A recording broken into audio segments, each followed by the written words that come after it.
straight into the sump. We just sat in the freezing mud, listening to the water and the rats. There was nothing else down here, only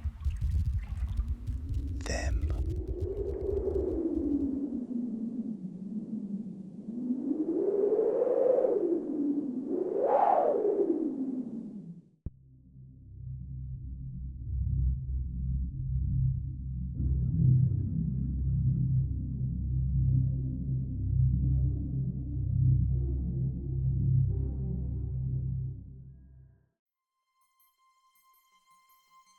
In 1838, British industrial wealth did not run on mere machinery. It relied on children crawling through the clay for 14 hours a day.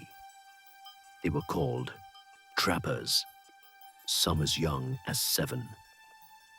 Their entire job was to sit alone in the freezing dark next to ventilation doors, waiting to pull the latch when the coal carts passed.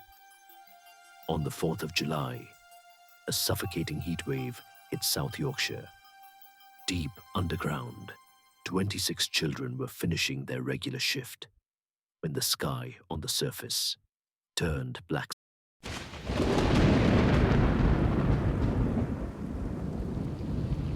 When the cloudburst hit, the parched earth of the hillsides could not hold the rain. Thousands of gallons of water and mud rushed into the valley, heading straight for the ventilation shafts of the Huskar pit. On the surface, the deluge instantly flooded the engine houses, putting out the boiler fires. The main lifts froze.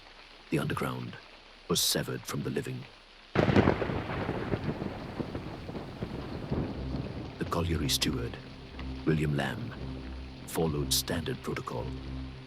He ordered the children to stay put in the deep workings, calculating that the lowest seams would take hours to fill.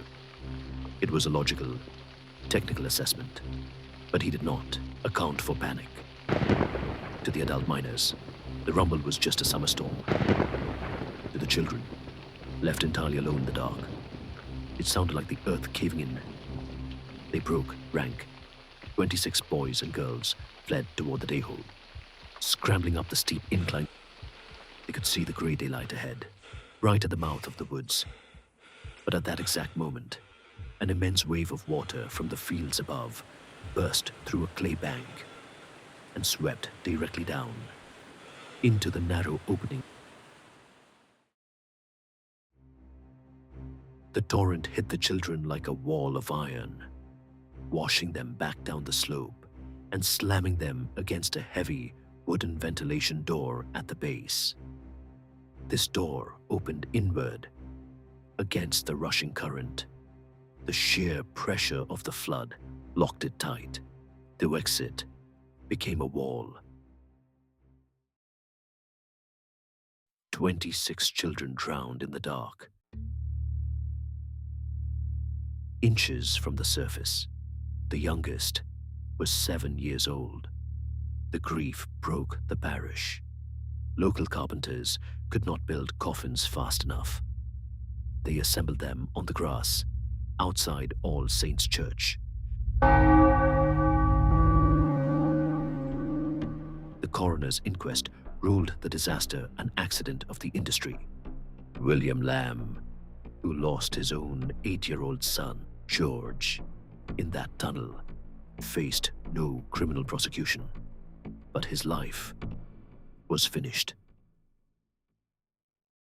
He remained in Silkstone, a man whose single order had failed, living in the parish that had buried its youth.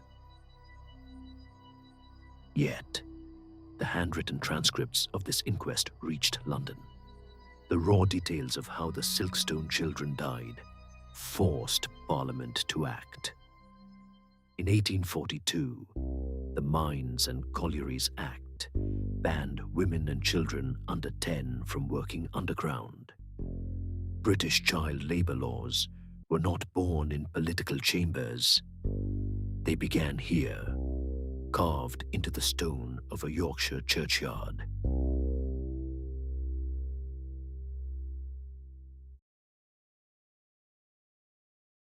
We just stayed, pressed against the wall, waiting for Lamb to come back. Some of the girls were crying, but after the door jammed, it went completely quiet. We realised no one was coming.